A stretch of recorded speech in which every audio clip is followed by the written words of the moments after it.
What's up my friends? Leo nataka tu audit account ya huyu mteja mmoja. Anaitwa Vicky Lingerie. Sawa. So tutaangalia kwenye account yake vitu vikubwa vinne. Tutajuza mteja wake ni nani. Tutaangalia value proposition yake, yani kitu gani kinamtofautisha yeye na watu wengine kwenye mitandao ya kijamii. Sawa.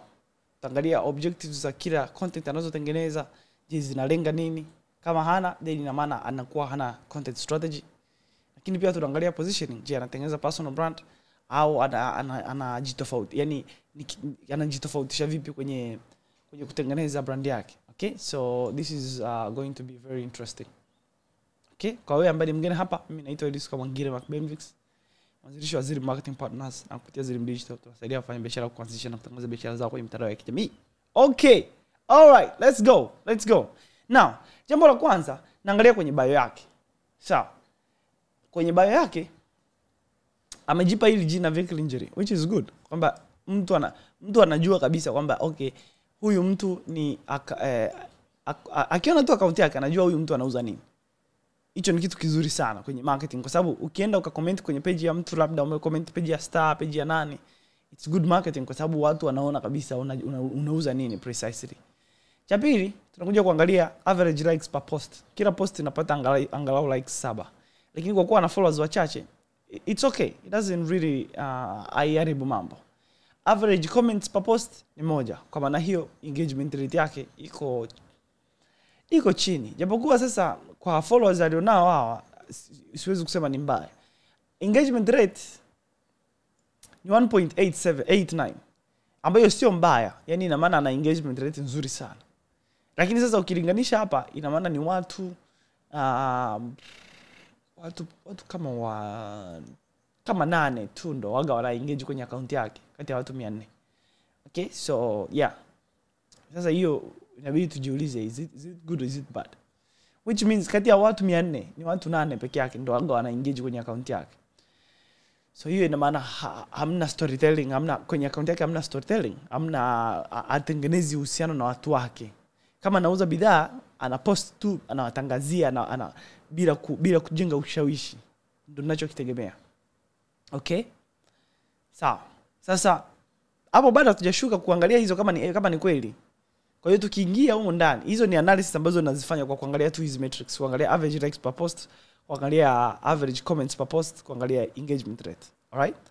Now, cha kwanza naomba tuanzie hapa kwenye bio. Kwenye bio anasema men, women, kids underwear. Now, this is a mistake. Hapa upaswi kuongea na wateja wengi kwenye account yako moja. Okay? Sasa najua utasema kwamba sasa kama nauza bidhaa nyingi nifanyeje? Kwa kawaida Instagram au TikTok au Facebook au YouTube, vitu vile inabidi jitahidi uongee na aina moja ya mteja.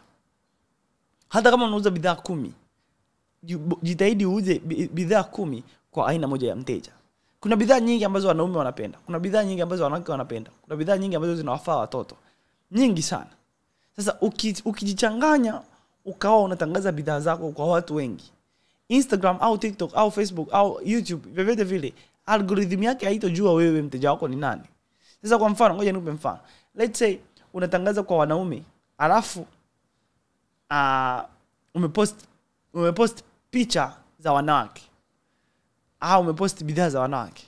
Ikitokea mtu ana scroll kwenye account, labda mwanamke akaona hiyo labda bidhaa ambayo unauza, akaipenda, akalike, akaisave, Instagram itadhani oh okay, hiki kitu ambacho huyu anakiuza ni cha wanawake, ndio maana huyu amelike, ameshare, amesave. Kwa hiyo itaanza kuwaonesha wanawake wengine content zako.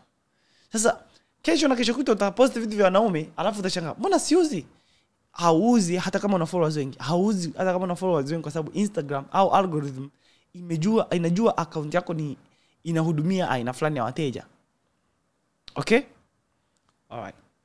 Lakini pia umeandika unafanya wholesale na retail. Kwangu mimi naona hii ni unnecessary. Haya maelezo yote ni unnecessary. Men, women, kids underwear. Japokuwa sasa huku chini tukishuka tunaona unauza tu za wanawake. Lakini hapo umeandika men, women and kids. Kwa hiyo this should change. Kitu kingine, wholesale and retail. Now, for me I think this is okay kwamba umeandika wholesale and retail. Lakini pia it's unnecessary kwa sababu watu wengi wanaonunua wholesale wanaweza mara nyingi waga ni wachache ukilinganisha na watu wa retail. Kwa hiyo I think inabidi ufocus kwenye hii bidhaa moja ambayo umesema unaiuza, tena kuanzia kwenye maneno unayo kwenye username yako. Okay, umesema unauza lingerie, focus kwenye lingerie. Hiyo itakutengenezea pesa zaidi, especially kwenye mitandao ya kijamii, kwa sababu watu watakuwa wanakujua wewe peke yako ndio unauza hizi lingerie. Tena kwa jina lako linasema kabisa. Okay? Now, tushuke. Hizi post tatu hizi. Sawa, ngoja niende huko. Hizi post tatu hizi. Hizi post tatu waga ni post muhimu sana. Kwa sababu hii sehemu inabidi uweke vitu ambavyo vinakutangaza vizuri. Kwa hiyo hii sehemu waga inabidi upin content ambazo ni muhimu. Sawa. Lakini wewe content ulizoweka hapa ni content ambazo hazihusiani na biashara yako, unaonesha uko beach, una enjoy maisha, hazina manufaa yote kwa biashara yako. Nyingine ni hii hapa.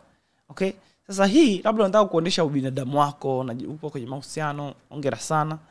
Lakini je, zina impact kwenye biashara yako? Okay, so hii I don't know. Lakini sasa kibiashara ukionesha hizi alafu then huku juu kuna hizi, then ni vigumu kujua what do you imply. Okay, so ngoja tuone kwenye reels tuone. Reels zako okay, reels zako hizi naona zinajitahidi. Kuna hizi zimepata views 400, hii 500, hii 1500. Ngoja nione kwanza. Okay, yeah. Haya, kuna hizi zinapata 100 ngapi. Kwa hiyo views unapata, yani kwa sababu views 190, 148 sio views mbaya. Sio views mbaya. Lakini sasa shida ni kwamba unatangaza bidhaa. Sasa najua utajiuliza unamaanisha nini kwa kutangaza bidhaa? Okay, ngoja nikuelezee hapa. So, mtu akiona hii picha, je, anashawishika kununua kwa hii picha? I don't know. Mtu akiona hii picha, anashawishika kununua na hii picha? I don't know. Sasa uwezekano ni mkubwa sana kwamba hizi picha zinakurudisha nyuma, kwa sababu kwanza hazi relate. Zinavutia lakini hazi relate na wateja wako. Hizi picha ni za wazungu. Okay? Hawa ni wazungu. Hamna picha ambazo zinaonesha aina yako ya mteja ikiwa imevaa hizi bidhaa zako. Okay? Zinaonesha mzungu. Sidhani kama wazungu ndio wananunua kutoka kwako. Sawa. Cha pili, hizi picha zinavutia lakini hazioneshi kama nilivyosema pia uhalisia wa kitu unachokiuza. Okay? So I suggest kwamba uanze kutengeneza content. Hii inamaanisha kwamba hauna content strategy. Yaani unapost content strategy yako ni kupost tu bidhaa ya kitu unachokiuza. Hivi kwamba ndio utauza. Sasa hii ndio inasababisha uwe na views chache. Na ukiwa na views chache unaweza ukahisi mtandao ni migumu na nini. Hapa ni kwa sababu hauongei na mteja, yani hauzungumzi na mteja wako, unampostia tu bidhaa. Sawa, unampostia tu bidhaa. Hizi zote ni unapost tu bidhaa, haziongei na mteja wako. Okay? Haziongei na mteja wako. Reels zipo, lakini sasa video unayopost, kwa mfano hii video haishawishi. Yani ni kama mtu anakuja dukani, lakini sio kwamba huyu mteja, sio kwamba hii video itafanya aina ya mteja wako ashawishike kununua. Okay, kwa sababu picha ya namna hii zipo nyingi nini wanaita? Hivi vimdole. Ni kila mtu anafanya hivi. Inabidi ujitofautishe. Hakuna kitu kinachokutofautisha wewe na wafanyabiashara wengine. Okay? So nice tumepatana my friend. Kwa hiyo there's a huge challenge kwenye content zako. Hautengenezi, hauna strategy. Angalia hapa. Hizi zote umepata views chache. Okay? Lakini ukiangalia hizi, kuna baadhi ya content ambazo umepata views kadhaa. Ngoja nione hapa. Kuna content ambazo umepata views kadhaa kama hii na hii. Sasa nikiangalia naweza nikajua kwa nini. Ni kwa sababu humu ndani umeonekana wewe na ubinadamu wako, na ndio maana watu kwa sababu ni birthday yako, I think, which is good. Okay? Birthday to me. Safi sana. Haya, kuna hii nyingine. Okay, na hii tena ni ya birthday yako. Okay? So unaona hizi ambazo zinakuonesha wewe ubinadamu wako ndo zinapata views. Kwa maana hiyo, jitahidi kutengeneza content ambazo zinaonesha ubinadamu wako. Yaani ni bora wewe mwenyewe usimame uanze kutangaza kitu unachokiuza. Okay? Wewe mwenyewe anza kutangaza kitu unachokiuza. Ukitangaza kitu unachokiuza, itakuongezea views kwa sababu hakuna mtu anayependa kuona hizi bidhaa. Okay, hamna mtu anayependa kuona hizi bidhaa. So yeah. Kwa hiyo hauna content strategy. Sasa mimi waga nikikutana na mfanyabiashara yoyote, tukasema tukae chini tutengeneze mbinu ya kutangaza biashara yake. Tunaangalia aina ya wateja wake. Tunaangalia kitu kinachomtofautisha. Alafu tunaangalia okay, ana malengo gani? Je, anajenga brand yake au anatangaza tu ili watu wafahamu? Ili tu apate mauzo. Sasa hayo malengo yote yanatusaidia kwenye content. Kila content inabidi iwe na lengo lake. Kwa mfano, hii picha, je, inalenga kusaidia watu wajue kabisa una punguzo, wajue kwamba unauza hii bidhaa au wanunue. Hakuna mtu anayependa kuuziwa. Kila mtu anapenda kununua, lakini hakuna mtu anayependa kuuziwa. Sasa ili mtu aweze kuamua kununua, kwanza ngoja nitoe hii picha hapa, inaniseduce. Iko inaniseduce. I say, asante baba. Wewe Muumba kwa kazi kubwa uliyofanya. I say, wewe ni noma. But anyway, tuendelee na kazi. Hatari. Now, kwa hiyo kwa kifupi, hii account ya Vigil Injury umejitahidi sana hapa kwenye username. Yaani umetumia jina ambalo jina ulilotumia ni jina ambalo linaendana na biashara unayoifanya. Kwa hiyo hili jina linakusaidia kwenye marketing. Kwa hiyo ukitoka hapa ukacomment kokote, labda kwenye page ya popote utakapo comment, iwe kwa rafiki yako, iwe kwenye engagement na marafiki zako kwenye comment section, labda kuna picha fulani imeenda viral ukacomment kitu, watu wanaweza wakaona kabisa kwamba huyu aliye comment anauza nini. Okay, kwa hiyo hiyo ni kama username yenyewe inakufanyia marketing, which is a very good thing. Waga tunatizama pia hilo jambo. Lakini tukiingia kwenye bio hapa, tunagundua kwamba hauja specify wateja wako. Umeonyesha kwamba wateja wako ni kila mtu, yani women, men na kids underwear, yani unamuuzia kila mtu. Hiyo ni challenge kwenye social media. Inabidi uelewe mteja wako ni nani, mteja mmoja, kwa sababu anayekuwa anaangalia reels, anayekuwa nyuma ya simu kama hivi, anakuwa ni mtu mmoja na yuko peke yake. Kwa hiyo you have to understand that. Unabidi ujue mteja wako ni nani na unaongea na nani, lakini hapa hauja specify. Japokuwa nikishuka huku chini naona kabisa bidhaa unazouza ni kwa wanawake. Kwa maana hiyo there is no need ya kusema kwamba unauza hizi bidhaa kwa wanaume. Okay? There is no need ya kusema hamba kwamba unauza kwa wanaume. There is no need.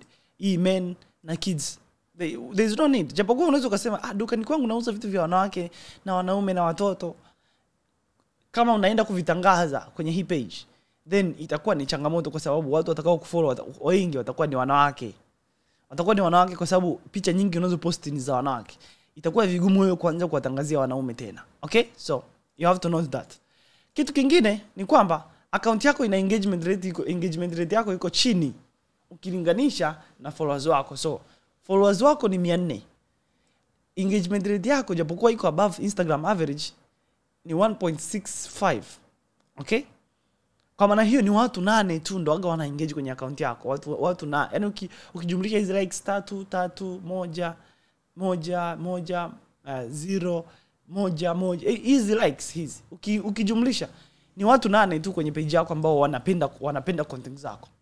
Kwa maana hiyo inabidi ujitahidi kutengeneza content ambazo zinafanya storytelling, zinakuonesha wewe na uhalisia wako au zinashawishi watu. Kwa maana hiyo hauna content strategy. Okay? Kwa maana hiyo hauna content strategy. Kitu kingine ni kwamba una hii sehemu ya Instagram. Hii sehemu kwenye pinned posts haujaitumia vizuri. Haujaitumia kujitangaza. Kwa hiyo mtu yeyote anayekuja kwenye page yako anaona hii video ambayo unaonesha huko swimming pool, unaonesha huko kwenye mahaba, safi sana, na hii kwenye ndoa, hongereni sana. Hii sehemu ni sehemu muhimu ya kutangaza biashara yako, lakini haujaitumia. Okay? So, cha kwanza tengeneza content strategy. Kama hujui kutengeneza content strategy, unaweza kunitafuta. Link ipo, ukiingia kwenye link ipo kwenye bio, nimekuonesha jinsi ambavyo tunaweza tukatengeneza content strategy. Cha pili, specify wateja wako ni akina nani. Cha tatu, jiulize hao wateja wako unaowauzia hao wanawake wanavutiwa na nini kwenye bidhaa zako. Then anza kutengeneza content kuwaonesha jinsi ambavyo bidhaa zako zinaweza zikawasaidia. Okay? So, yeah. Kwa hiyo naomba nimalizane na hii account kwa sababu kwa jinsi ambavyo vitu ninavyoviona hapa nakuwa seduced. Okay? So, yeah. Alright, so rekebisha hayo mambo, then utaanza kuona utofauti kwenye matokeo ya biashara yako. Alright? Okay.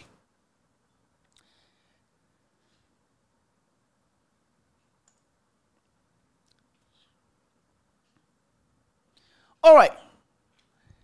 Tuna account ya Creator Ajax hapa. Creator Ajax. Sasa wenda jina lako nalikosea ndugu yangu. Itabidi uniwie radhi. Okay? So, Creator Ajax. Cha kwanza, the good thing, the username is perfect. Creator Ajax. Elias Eston, content creator, visual content strategist. Kwanza, naomba nikupongeze jambo moja hapa. The fact kwamba umejiita visual content strategy na wewe ni content strategist na wewe ni graphics designer. Hongera sana kwa sababu hiyo inamaanisha haujiproductize, haujicommoditize. Yani unaelezea kuhusu huduma unayotoa, yani unatengeneza visual content strategy, which is a very good thing. Okay? Kwamba wewe sio tu graphics designer, ni visual content strategist, which is good. Now, hapa umeelezea ngoja nipunguze size ya haka kadude. Okay? So, hapa umeelezea kwamba umefanya kazi na biashara 90. Which is good. Hiyo inaonyesha credibility ya biashara zako.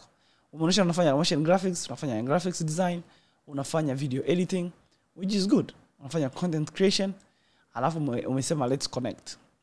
Now, okay, so far naona this bio is good. It's not bad. Japokuwa there's a lot of things unaweza kufanya kwenye hii bio. Na nimetest vitu vingi kuona kwenye vitu gani unaweza kufanya kwenye hii bio, but we'll talk about them in a second. Anyway, let's proceed.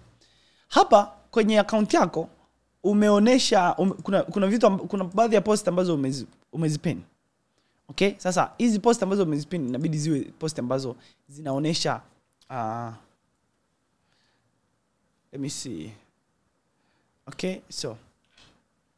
So kwenye hizi cha kwanza, hii hapo ulioipin japokuwa ni nzuri, lakini haikutangazi sana. Let me see.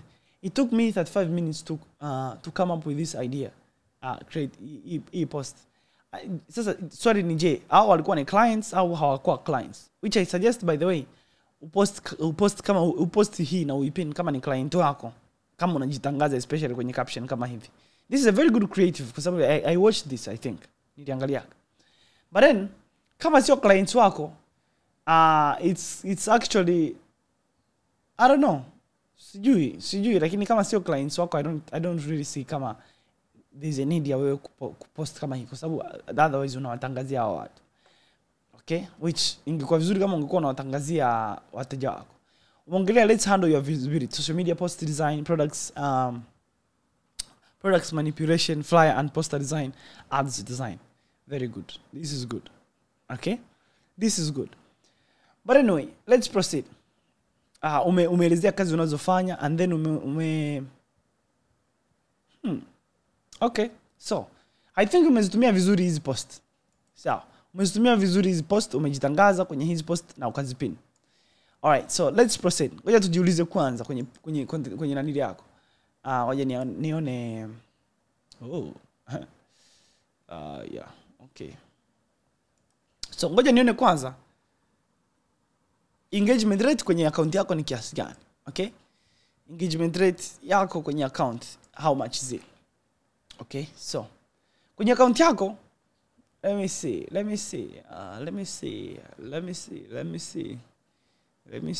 All right. Okay, so kwanza una average likes per post 17. Sawa. Una average comments per post, comments 2. Una average actual engagement rate yako ni 1.98, which is above Instagram average, which is good. Okay. Lakini tukilinganisha na followers wako, hii engagement inaonyesha kwamba una watu sio wengi, yani watu kama 10 hivi 20 ndio wana kama 20 hivi ndio wana engage kwenye account yako. Okay?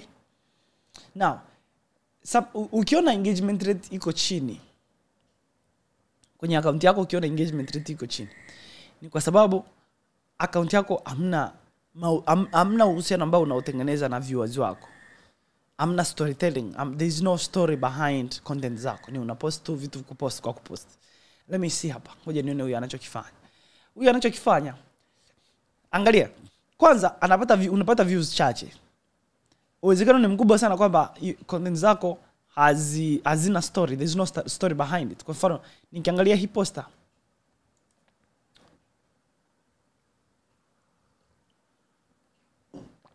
Okay, so nikiangalia hii video. Yeah. Kuna maji hapa yanasogea kuelekea kwenye vyombo vyangu vya moto. Okay, so tuna hii video hapa. Okay, so in this video, what happens? Okay, so I think I'm missing something here. It's because of your internet.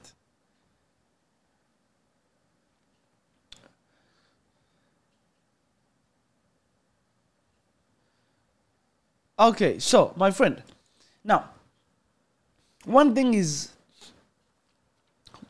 nimenotice hapa ni kwamba amna storytelling nyuma ya content zako. Okay, so there should be a very good story. Na ukiangalia content kama you are not telling a story au tengenezi ile content ambayo ni storytelling content, ile ambayo inaonesha what is happening in the video ili mteja ajifunze kitu, then fundisha kitu. Kwa mfano, nimeona hii video ndani unafundisha kitu, unaelezea kitu kabisa, kitu kizuri. Okay, hii video ni nzuri sana. So I think you should make more of these videos. Video ya namna hii, yani tengeneza video zaidi za namna hii kuliko video za namna hii. Japokuwa sasa hii video ni nzuri kama ungekuwa unaipost kwenye story alafu inaisha kwenye muda wake na mambo kama hayo. Lakini kama unataka content za kila siku, content za kuletea wateja, hii ni content nzuri sana. Okay? Hii ni content nzuri sana. So I really understand how you are doing this. Pamoja na hii content. Okay? Ambayo mteja wangu mwisho alifurahia. So, hii nayo ni nzuri na ndio maana ilipata views nyingi. Lakini ukiangalia hizi nyingine zimepata views chache lakini pia na engagement kidogo kwa sababu hiyo. Imepata views likes 12, comments 4. Hii imepata likes 30, comments 3.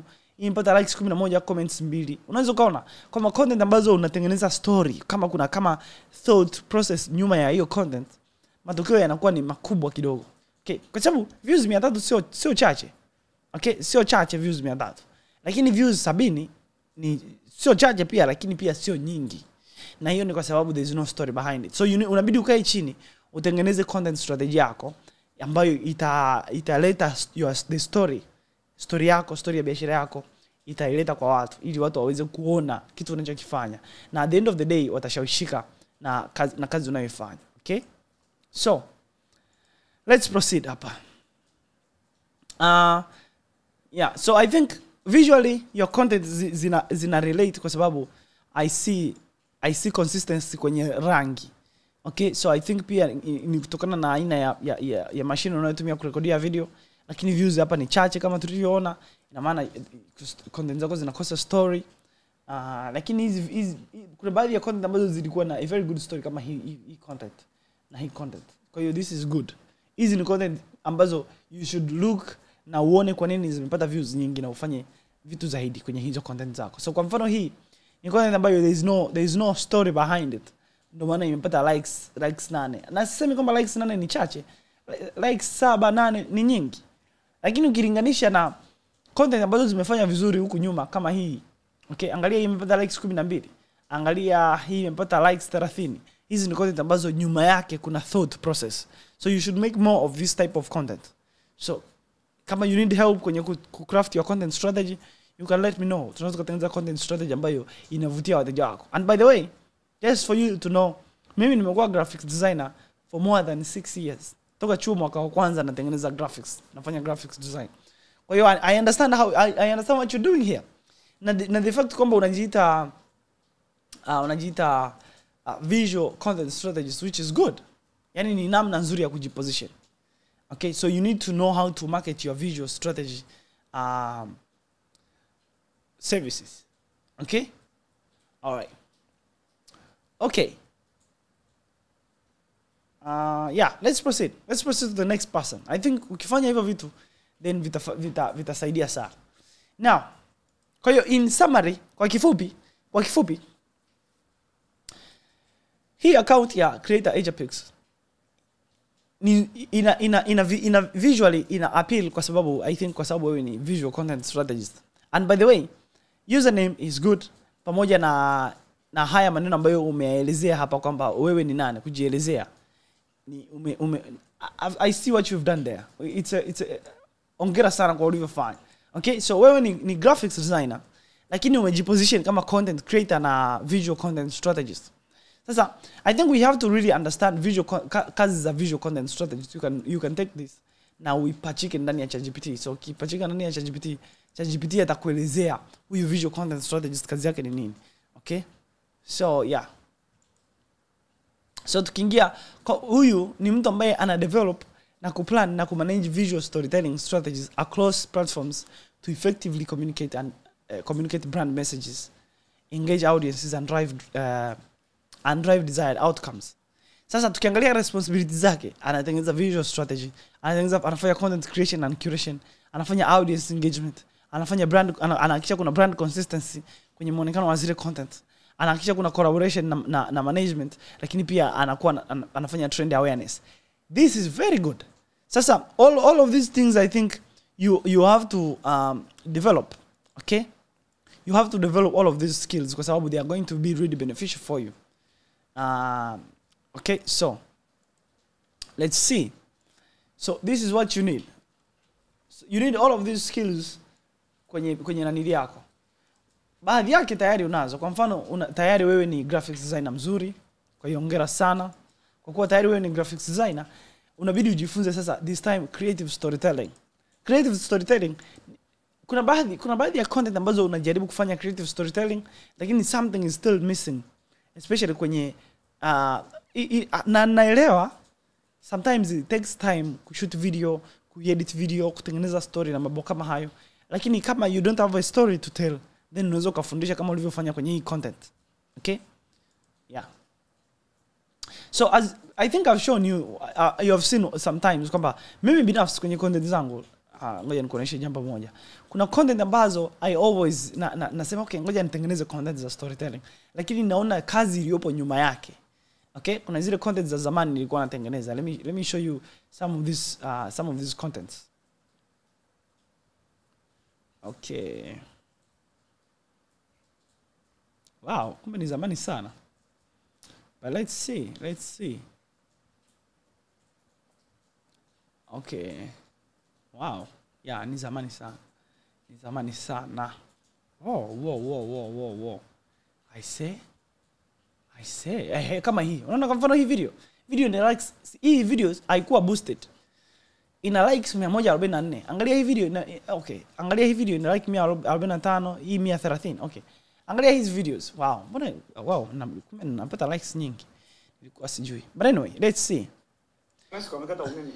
Angalia hii video. Lakini hata mimi nimejipa adhabu. So this kufanya digital marketing.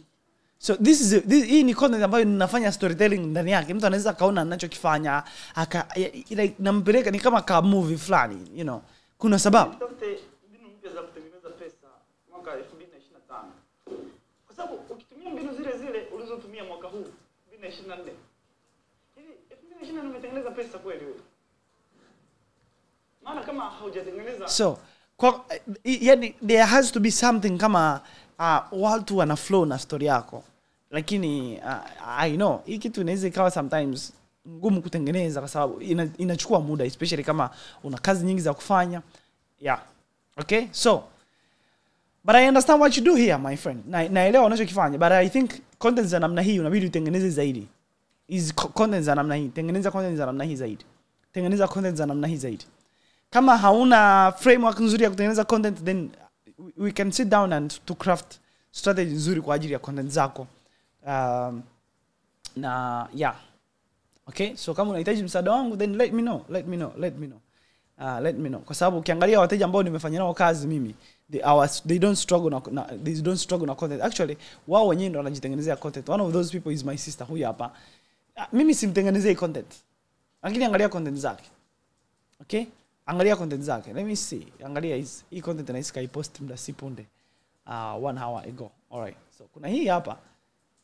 Okay, angalia likes 239, likes 80, likes 400, likes 200, likes ngapi, hii likes 180, likes. Of course kwa na views nyingi, lakini behind this ni kwamba there's a story. Now see, hizi ni content ambazo ametengeneza mwenyewe tu. Nimemfundisha vitu vichache, akaenda huko akaanza kutengeneza.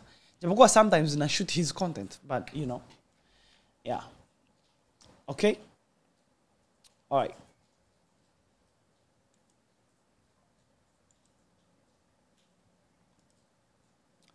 Yeah.